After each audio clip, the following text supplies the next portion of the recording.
I follow one account on Instagram, and he constantly posts all the copycat accounts that have tried to mimic him. And it's unbelievable. It's, a dozen every couple months when he posts it. We've all seen the copycat accounts. We've dealt with it out of our law firm. So what do we do about it?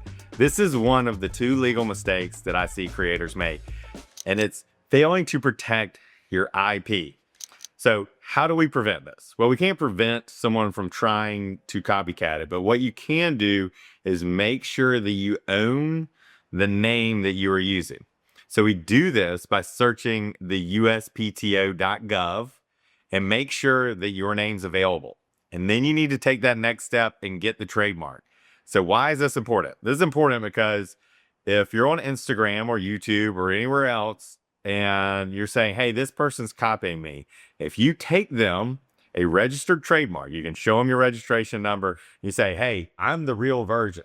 They will very, very quickly remove that other account because they now know who the real one is versus who the fake account is very quickly. So it will make your life a lot easier. There's other instances where that's helpful too. Someone has a similar name and the audience is getting confused. Maybe they go to their website or call them for services instead of you. And so it will be helpful there. You can send a cease and desist. So protect your IP, particularly your name, because there's so many copycats out there. So as soon as you get going, make sure your name's available. And then basically the first day you make money, you need to allocate some money to get a trademark so that you are able to then shut everyone else down who is trying to copy you. The other thing is to make sure you're protecting your copyrights.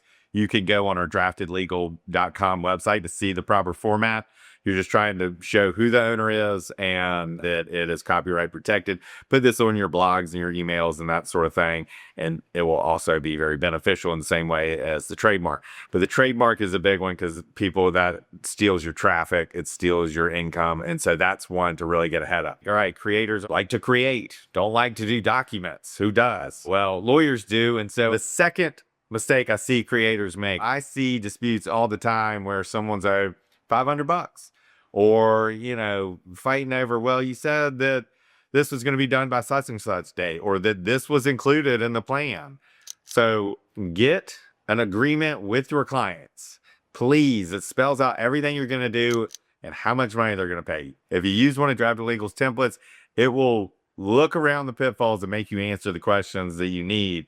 But even if you don't, just make sure you have an email or something that says, this is the final agreement. So the problem is this, you've got some advertising out there. You've got phone calls. Hey, we can do this. You've got text messages, emails, and it's pretty easy to get confused. And it's also pretty easy for the person claiming to pay less or claiming that you should do more to cherry pick one of those emails, text messages and say, oh, you promised to do this. And you're like, well, that was before our final deal, or I was doing something else. So get a final writing that's signed, hopefully, but if not, it's at least an email that says, I agree, with as much detail as you can about what you're going to do and what they're going to do. There's also some protective language you can get in there if you use a real contract, like attorney's fees. It's a good example is that, let's say someone owes you $500. Well, a lawyer is going to charge you way more than that to go collect it.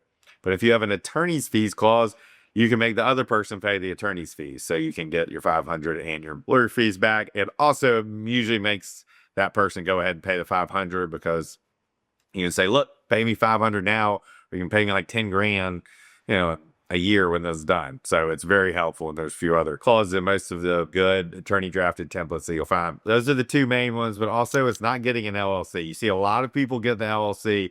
Highly recommend getting an LLC as soon as you start trying to make money. You can do some of these on your own. You can get a lawyer. You can use a reputable service, but get an LLC and separate your bank account. So what you're trying to do is keep any nonsense, anybody's trying to sue you, anything, from wrecking your personal life or your personal assets. So you want them to sue the LLC and not you personally. So the LLC is the one that owns the trademark. The LLC is the one that makes the contract. So everything is going in and out of this LLC. So if something goes wrong, well, they're suing that LLC and not you personally. And that's a ton of weight off your shoulders, stress off your shoulders. Hopefully you never get sued, but this puts a stop to your personal assets if for some reason someone gets injured, lost profit. So they claim you owe a bunch of money, or claim that they're, some other ways damaged or injured, or you owe them money for any reason. That'll give you a great peace of mind. So 2 tips plus a bonus tip. That's protect your IP, protect your business name, get a trademark, get contracts and get them signed, good ones, and then get an LLC if you don't have one already. I hope that helps. Good luck.